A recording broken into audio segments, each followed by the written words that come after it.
Welcome to another episode of Toya Talks Wrestling, and yes, I am still sick. I'm gonna try and get to this episode as quickly as possible, but we're gonna talk about Raw, February 10th, 2025. This was actually a decent Raw.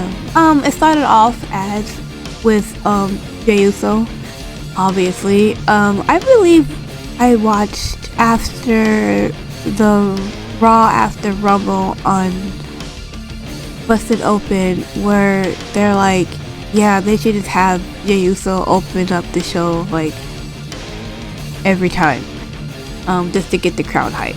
Which, I mean, I don't know if they were listening to Busted Open. I don't know if they're listening to Bully Ray, but definitely, it seems as though they might be. Who knows? But yeah, he opened up the show, and I think he had like 3 encores of they just said one more time, every time, and I think it was like 3 of them, and I was like, this is fucking crazy. Like, this is out of control. Eventually, Gunther had enough, and he pretty much jumped Jey Uso, because Jey Uso was in the ring, and then Jey Uso was on the announce taper after like the third time after the third time the audience asked for his song to be played again. So he gets on the announce taper and he's yeeted with the audience and everything else, and that's when Gunther comes in and pretty much just lays him out, beats him up and everything else like that. Eventually they beat him up in the ring as well and all this other stuff, right?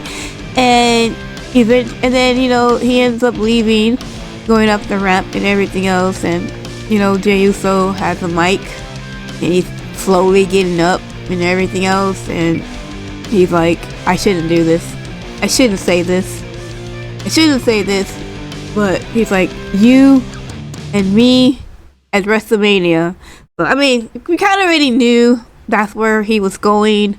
So eventually it's gonna be like this Gunther beating the crap out of Jey Uso for like the next 2 months and everything else, and you're gonna feel like, oh shit, dude, like, I don't know, like, you're gonna feel sorry for him and shit like that and everything else. It's gonna be a Cinderella story. He's gonna come through. Now, someone's like, what happens if they do Jey Uso like they did Cody Rhodes? And I was like, you can't. Alright, you can't do that. Like, this is not the same. It's not the same story, right? It worked for Cody. It's not gonna work for Jey. It's either, you're not gonna have, I mean, Jey already lost to Gunther 3 times. You're not gonna go and put Jey at WrestleMania against Gunther and lose a 4th time just to make it next year. No, it's not gonna work. It has to be this year. It has to be in Vegas. It has to be this year. But yeah, that was the beginning of the show. It was cool. But anyway, let's move on. So you had a backstage segment. I think Rhea Ripley was doing an interview, and then Io Sky comes and basically tells her, because of you took my chances away for WrestleMania and everything else, and basically saying that, I'm coming after you. And Rhea's like, I look forward to it and stuff like that. So they had a tag team match with Liv Morgan and Raquel Rodriguez versus Damage Control's Dakota Kai, which came back from injury. I didn't even know she was gone from injury, but I guess she came back from injury. Why is this girl always getting injured? Anyways, and Io Sky. And this was a great freaking match. Like, I have not seen a good women's tag team match like this in a long time. Like, this is the type of energy we need for women's tag team. This was so freaking good. So many close calls, so many like reversals and everything else. I'm just like, man, it was amazing match. All 4 of these ladies fucking killed it. Eventually you had Io Sky do the moonsault on Liv Morgan for the win. So I'm glad she got a win over Liv Morgan and everything else as well. I'm really happy about that. Then we had the Elimination Chamber qualifying match for the women's. We had Bayley versus Lyra Valkyria.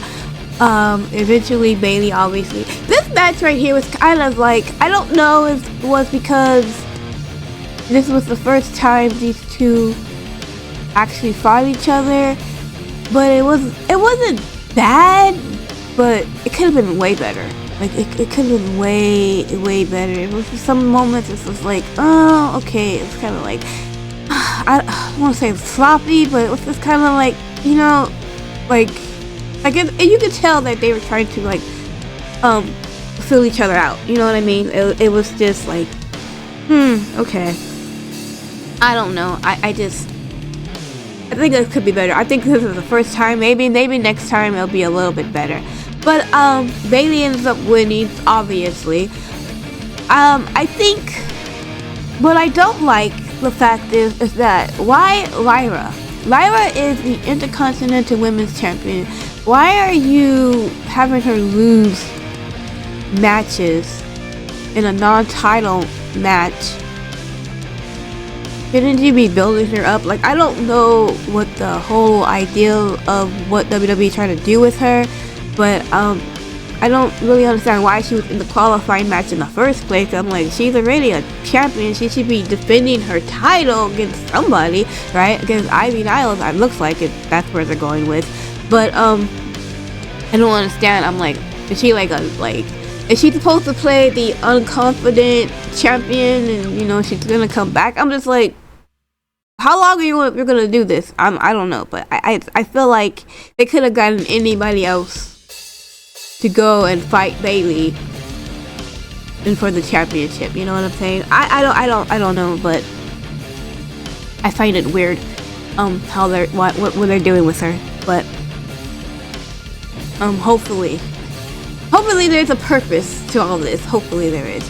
The next qualifying match, I know that Roxanne Perez is going. Oh, she was there in the audience, by the way, when Bayley was out there. I think her and Bayley have some kind of feud, but she will probably qualify for her match because she has a match with Raquel Rodriguez. Look, I like Raquel Rodriguez, but man, I don't know. She's just dry. Like, you know, she's dry. I'm just like, I have like she's just there, like cool, you know, like she's a good wrestler and everything else, but it's like there's no personality, there's no substance or something like that. Like, she's just there. I'm like, if it wasn't for Liv, I was like, nobody would care, you know.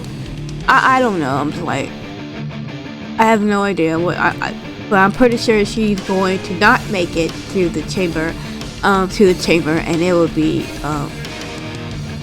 not Raquel, but Roxanne that will go into the chamber, and eventually, I don't know if Roxanne pins Bayley or Bayley pins Roxanne, but there's gonna be some kind of feud. They do have like a I think this Sunday, was it this Sunday or next Sunday, Vengeance, or is it Vengeance or something like that, where her and Julia and Bayley have a title shot match, which obviously Julia's gonna retain. So but yeah, I don't know. I don't know. I hope they do something better with Lyra than what they are, because I really like her. I think she's cool and I think she's great. And I just wish they would do more and just not put her in this qualifying match. But it is what it is. Anyways, congratulations to Bayley. So we had a really awesome vignette video from Penta, basically talking about how, you know, people are attacking him because Pete Dunne and Ludwig Kaiser both attacked him and everything else, and how he's gonna get him back and all this other stuff like that. So it was really cool and everything else. Then you had a backstage interview. I don't know if it was Jackie or Kathy. I don't remember which one. They all look the same to me, honestly. But they were talking to Ludwig Kaiser and talking about how Ludwig Kaiser is gonna, you know, basically put Penta in his place and everything else like that. And Pete Dunne comes in and says, no, I'm gonna put Penta in his place and everything and all this other stuff. And he talks about this stuff, and then Ludwig Kaiser's like, okay, you got Penta, don't worry about it, right? So, you know, I don't know if eventually Penta is gonna be fighting both of them at the same time, or maybe Penta gets like a partner, because I've heard, rumor has it that Tyler Bates, Pete Dunne's old tag team partner is returning soon, so they could put him with Penta, and Penta and him can go after Luke and Kaiser and Dunn, but I don't know. But I wouldn't mind Penta going after both of them at once, at some kind of like 2-on-1 as well. But I don't know what they're going to do, but obviously they're going to do something with these guys, and I'm looking forward to it. I'm really looking forward to it. So we had the return of AJ Styles. AJ Styles comes into the ring, and he's, obviously praised and everything else. He got his old theme music back. God, Lord, I'm so glad. I hated that other theme music. It sucked. Anyway, he got his old theme music back, and he was there, and he was basically talking to, I think they were in Nashville, and he was talking to the audience, talking about how he still has gas in the tank and everything else, and how he wants to go for like championship. You know the whole spiel of like, hey, I'm back, I'm going to do this, I want to do that type of thing. And then you had Dominic Mysterio and Carlito come out, and basically, Dominic starts talking. Well, he tries to anyway, and basically he was basically telling AJ Styles, since you were gone, things have changed around here and everything else. And AJ's like, you're right, things have changed. Where's Damian Priest? Where's Rhea Ripley? Where's Finn Balor? And stuff like that. Eventually, and he's like, Dominic, he made fun of Carlito's pants, because Carlito was wearing like skinny purple jeans or some shit like that, and he made fun of them. Eventually, they tried to attack him, and at the end, AJ Styles ends up, getting the best of them and everything else like that. So yeah, but it's good to see AJ Styles again. I'm glad that he is back. Later on in the show, he did ask Adam Pearce for a match with Dominic Mysterio, which is a good, I guess it's a good start and everything else like that.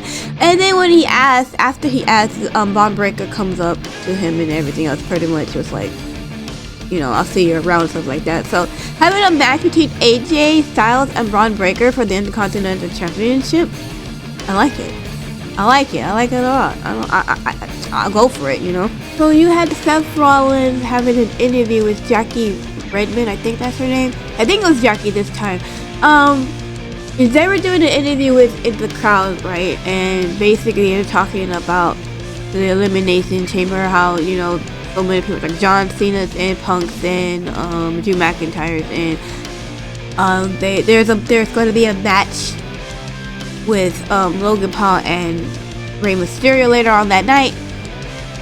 How does he feel about his chances? How does he feel about his chances winning the qualifying match and winning the elimination, something like that? He basically was like, He basically was saying, all he had to do was get to Finn Balor, because he has a match next week with Finn Balor, and then he's in the Elimination Chamber, and then he wants to, like, settle some scores with CM Punk, and then he said he was settle some scores with CM Punk first, and then he talks about Finn Balor and everything else. And then Finn Balor shows up basically saying that there's a downfall with Seth Rollins. Seth Rollins is like basically losing control. He lost control over here. He lost control at the Rumble.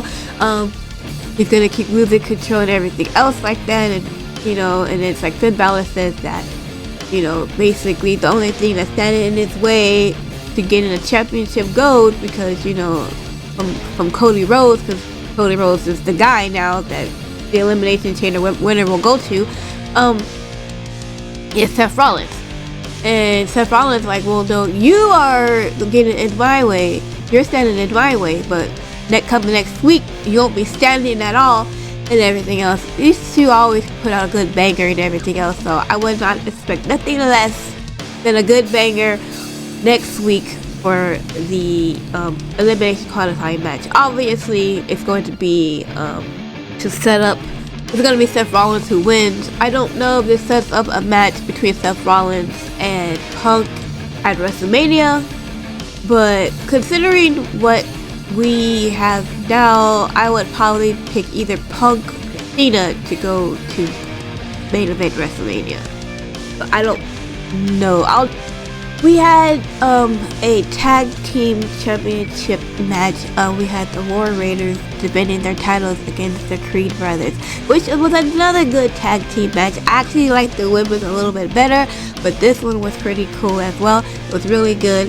Eventually it ended up with a DQ because the Creed Brothers got disqualified for using the championship belts on the War Raiders and ended up beating the crap out of them with the belts and all this other stuff, and they raised their belts up in the air and everything else. I really don't understand what's going on with that, but also Chad Gable is not there because Chad Gable is going to learn the art of how to beat up luchadors or something. I don't know what he's actually doing. Apparently, I don't know. People say that because Aleister Black or Makai Black, I think it's on AEW, Aleister Black is coming back. That is, you guys don't know who that is. Aleister Black is the real life husband of Selena Vega. So he's coming back. So some people say that he might be meeting with Chad Gable. He might be the luchador conqueror or something like that. I don't know, but if Aleister Black is coming back, oh my god, that'd be so fucking awesome. And he'll be great on SmackDown because more likely he'll be in the same brand with his wife, so he'll be great on SmackDown. Anyways, yeah, it was a good match. I really enjoyed it. I didn't really understand why the ending didn't make sense to me, but it is what it is. So later on, you had Rhea Ripley come up to Io Sky and Dakota Kai as they were leaving, basically saying that Rhea Ripley was telling Io Sky, like, I don't owe you anything, but I talked to Adam Pearce, and after the elimination, that Raw after the Elimination Chamber, it's gonna be you and me for the world title. And Io smiling, saying, I'll see you there. Right? So Io has a shot at the title against Rhea Ripley. Now that something's gonna go awry, and it's going to once again screw Io. Eventually we're gonna get how they're gonna get a triple threat match. So I don't know, I feel like this match is not gonna go as well as I would like it to go. I don't think it's gonna be a clean match. I think it's probably going to be some sort of shenanigans. Something's gonna happen. Somebody's gonna screw somebody over or whatever, and everything like that. And we might have a triple threat match for the title at WrestleMania. Now, so far, if I was looking at the roster, not the roster. If I was looking at who was in the Elimination Chamber, you have Bayley, Liv Morgan, Alexa Bliss, and Bianca Belair. You're probably gonna have Roxanne Perez in there, and if I was going by name wise and popularity, I would just pick Bianca Belair. Bianca Belair would be like the best pick if you're trying to go like name or whatever. That's just my opinion. But I don't know. Like I said, we gotta find out who the other two people are. As well, yeah. Well, the other person, if we know that Roxanne Polygon, that's 5, right? But I think right now, if I was gonna pick, I would pick Bianca Belair. But we'll see who the other people are. Well, I guess it's 5. So I'm gonna go ahead and count Roxanne. Who the other person is, I'm not sure. But something, I don't know. Something's gonna happen on that Raw, or whatever. Who knows? Anyways, let's go on. We had CM Punk come in, and there's the crowd singing a song and everything else like that. CM Punk was basically talking about, the people in the chamber, John, himself, McIntyre, and everything else. How John didn't need to get in because he's John Cena and everything else, and he had to work his way in and all the other stuff like that, and how basically he's gonna beat everybody else and all this stuff. Talking about how Seth Rollins has a match, and and everything else, and he'll take care of Seth Rollins, and how he's gonna take care of, he already took care of Drew McIntyre, he'll take care of him again, and everything else like that. And then you had somebody's music play, right? And it was Logan Paul, and it made me laugh because it was like, I don't even know whose music this is. Like, oh my god, I'm like, same, dude. Same. And then Pat McAfee's like, that's been happening a lot lately. Like, I guess, like, I don't know who does the music for WWE, but it's like, oh my god, like, some of this music is just terrible. Like, I can't remember the name. Who cares? It's so bad. Like, not everybody's music is bad, but some of them, it's like, we need new music. Like, we need new people. Come on now. Like, you know, come on, WWE. Scarf up some money to get better people to play, like, theme music anyways, like that. And, you know, Logan Paul starts talking about, you know, CM Punk and how he would have named him something else, but he can't say that name on TV and all this other stuff and blah blah blah. Who cares? And then CM Punk goes like, well, you don't gotta worry about me, you only gotta worry about 3 numbers, 619. And then Rey Mysterio comes out and they had a good fight and everything else. I mean, look, I don't like Rey, I don't like Logan Paul, but I'm not gonna say that he's not good in the ring. He's very good at the ring. He's very good. I wish he wasn't, because then I can hate him for that, but I can't. So so eventually Logan Paul wins, obviously, the match. He did some kind of new I think it's called a Paul driver or something like that. Paul Buzz, I don't know what it was called. Whatever, it doesn't matter. He won. And then you had the New Day come out. Now, I didn't see this earlier in the show, but apparently during commercial, you had the New Day basically complaining about why Rey Mysterio was in the Elimination Chamber qualifying match and not neither one of them. So it would explain why the New Day started attacking. Because you didn't see that part. Why is the New Day attacking? I mean, I know why. They've been having beef with each other for like a while now. But they come in at the end of after the match for like 2 seconds. They started beating up on Rey Mysterio, and then it just went off. Now I don't know if it went off everywhere else, but in America it went off like after 2 seconds. It just went off.